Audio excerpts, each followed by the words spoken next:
Good morning. My name is Brad, and I'm your booklegger for today from the Beloit Public Library, and I'm here to talk to you about a few books that we have in the backpack, our 5 books this month. Hopefully you're into superheroes, because a couple of them are that way. Okay, so the first one that we're going to talk about is Zapato power. Zapato. I have trouble with that sometimes myself. And this is a story about Freddie Ramos, and he gets a mysterious package at his door one day as he's coming home, and in this package there are shoes, and they have a lightning bolt, and they're really great shoes. He puts them on, and all of a sudden he has super speed. He has superpower. So he can run so fast that people don't see him, so he's able to outrun a train, outrun a bus. When he helps out finding objects for people, for some of his friends, he'll zip in and grab them and find them real quick and get back. And nobody notices. Nobody notices. But his big concern is who gave him these shoes?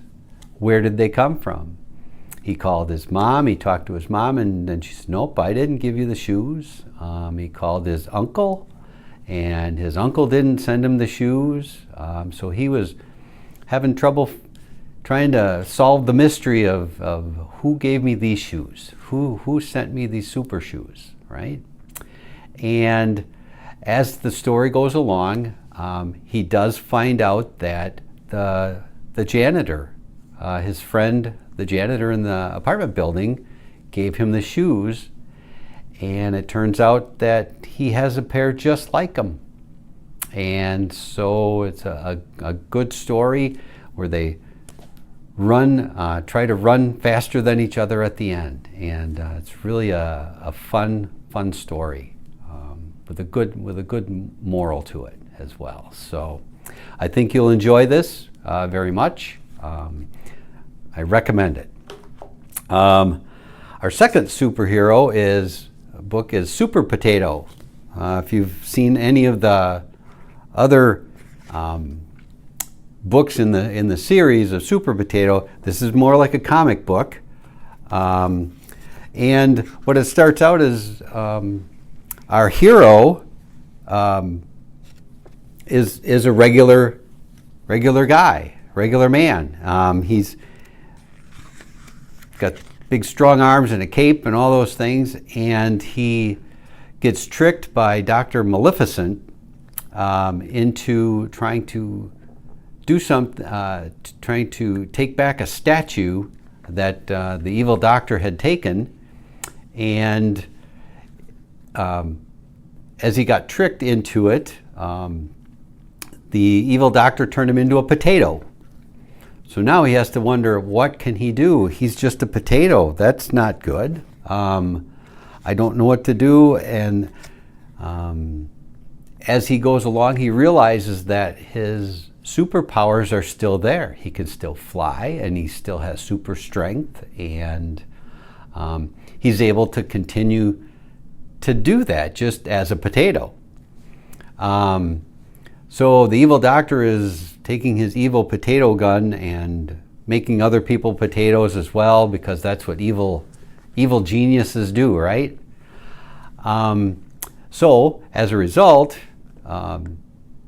Super Potato then saves the statue, takes it back, gets it back, and then tries to confront the evil Dr. Maleficent, and tries to convince him to make reduce the effect of the potato gun that he had. And he ended up trying to trick him and made just a giant peeler.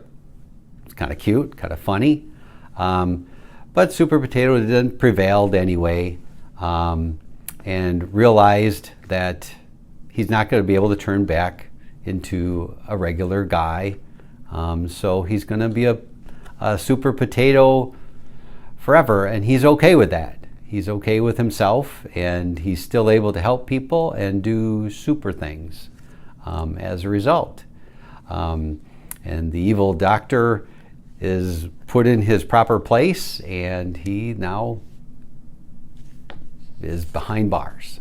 So all in all, a good read again. Again, it's like a cartoon, or a comic book, sorry, and that's good. The next book we have is Henry Has Chocolate Fever. This is a chapter book, so and it's good because Henry loves chocolate. He absolutely loves chocolate. He can't get enough chocolate. He'll have chocolate for breakfast and chocolate for lunch and chocolate for dinner and dessert, and nothing happens to him. No bad effects to him. So he just keeps eating chocolate a lot. Well, one day at school, all of a sudden he started getting spots on himself, and they couldn't figure out what it was at first. So he went to the nurse's office, and his spots kept coming up, kept coming on and on and on. So they decided they're going to take him to the doctor. So as he's going to the doctor, though, he kind of got scared because he didn't know these people and know what was going on. So then he decided to run away from there because he didn't know what was going on and so forth. So he runs into a group of kids on a playground, and they make fun of him a little bit. So he keeps running, and he ends up running across a homeless man. Sugar Cane was his name. So, and they kind of solve their problem. So he befriends him. They go on their adventure to get Henry the help that he needs. He ends up going to the candy manufacturer guy, the person who makes the candy, who then gets him back home to his family, and it all turns out pretty good. And he doesn't need a whole lot of chocolate anymore, because that's pretty much what happened as to why he started getting all the spots and all things like that. So it's a good lesson to learn too, that if we have a little bit of too much of one thing, it might not be a good thing. So, but anyway, that's also a very good book. A couple of the other ones that we have, the last couple we have is What Happens to a Hamburger.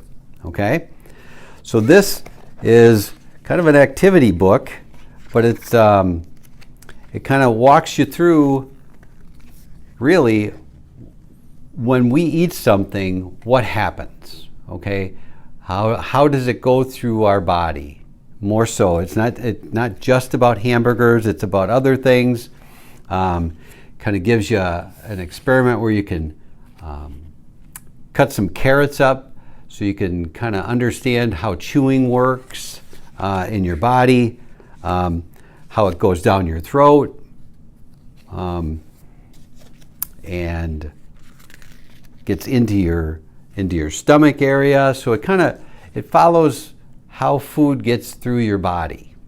So it's really pretty educational. I mean, and thankfully the pictures aren't too realistic for that. What happens in your intestines, things like that. So it really is how your whole digestive system works. If that's of interest to you, how things go through your body, how we eat, and it talks about some nutritional things as well. So it's really fun. It's really a good book. The last one I have is my favorite one. okay? And this is Catch Me If You Can, okay? And this is about a Tyrannosaurus Rex. He's the biggest, most scary dinosaur of all. He's got big teeth, and he's got big claws, and he's got a big tail, and all of the things that make him a scary dinosaur. And everybody's afraid of him except one. One little dinosaur is not afraid of this big dinosaur, right? He says, I'm not afraid of your big teeth. I'm not afraid of your big feet. I'm not afraid of your big claws. He keeps running around saying, catch me if you can, kind of like tag. And the big dinosaur just kind of plays along with trying to catch him, but he really can't. Because the little dinosaur is pretty fast. But when he does finally catch him, they just kind of play, because as it turns out, the reason that the little dinosaur wasn't afraid of the big dinosaur is because it was his grandpa, which is kind of cute, which makes it my favorite, because that's how I feel with my grandkids too. So those are our books that we have this month. I hope you enjoy them. I encourage you to read all of them. Let's see how many we can get read this month, okay? And thank you.